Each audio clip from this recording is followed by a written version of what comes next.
O sacrifício ele faz parte de nossa vida. Na verdade, nós viemos aqui para isso. Se Deus, o Logos, o Criador de toda a matéria, do visível e do invisível, Ele nos deu tudo de presente, então é obrigação nossa devolvermos de alguma forma. Por isso o sacrifício. O que é que você faz quando ama alguém? Seu namorado, sua namorada, seu esposo, sua esposa, seu pai, sua mãe, etc.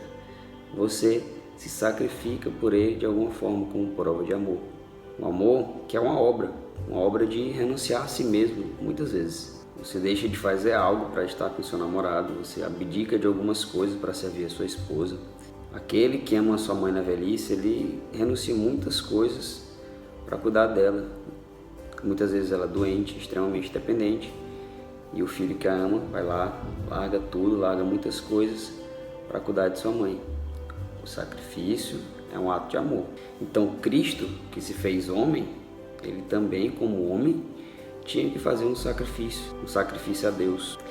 Cristo era Deus, era plenamente Deus, mas também se fez homem, no que os teólogos chamam de união hipostática. Era Deus e homem plenamente. Ele era igual a nós em tudo, exceto no pecado. E feito homem, ele teria de se sacrificar também. O sacrifício faz parte de nossa vida. Mas é claro que no meio desse sacrifício de Cristo tinha uma injustiça terrível. Aquilo que Caifás, Pilatos, Herodes, etc. fizeram com Cristo foi satânico, foi horrível, foi cruel, foi terrível.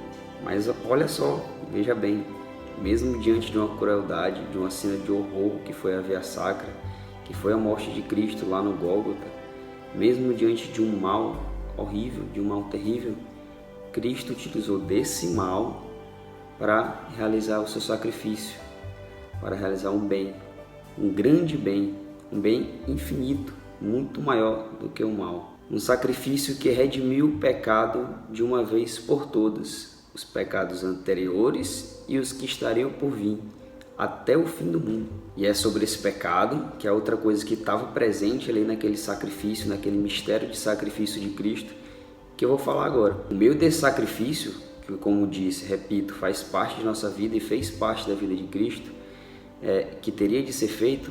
Por isso que Cristo repreendeu a Pedro quando cortou a orelha de Malco, aquele servo do sumo sacerdote. E ele virou para Pedro e disse: não devo eu beber da taça que meu pai me deu?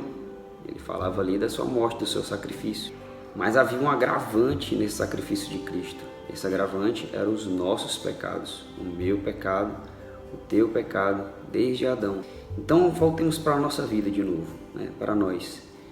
Quando o esposo ele magoa a sua esposa, ele faz algo que ela não gosta e ela fica chateada, ele tem que fazer um sacrifício de reconciliação. É um sacrifício diferente. Não é aquele sacrifício que ele normalmente tem de fazer porque a ama, mas tem um agravante nesse sacrifício, ele tem que se reconciliar. Então ele tem que fazer algo a mais, algo que ela goste, algo que não está no comum. Tem um agravante aí nesse sacrifício que ele tem que fazer, sacrifício de reconciliação. Ele tem que se redimir.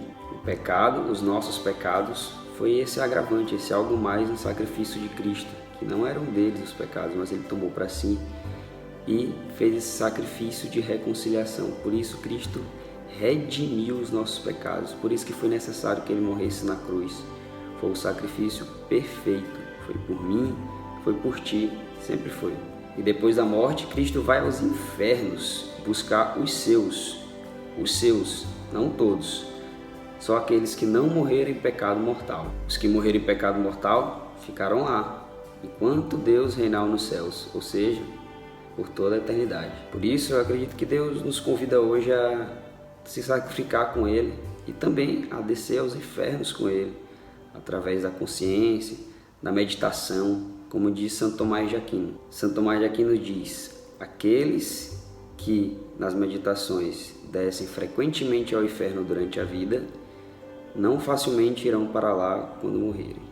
E diz também a leitura do Eclesiástico, capítulo 7, versículo 40, nos lembra, nos adverte. A leitura diz: em tudo que fizeres, lembra-te do teu fim e jamais pecarás. Mas isto é para nos animar, porque Cristo mesmo nos dá o caminho da salvação. Ele mesmo nos disse aos apóstolos: eu sou o caminho, a verdade e a vida.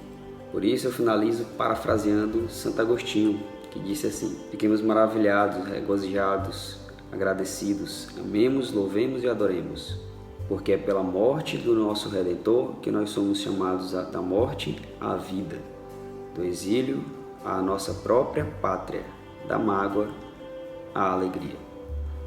Feliz Páscoa, Cristo ressuscitou, verdadeiramente ressuscitou.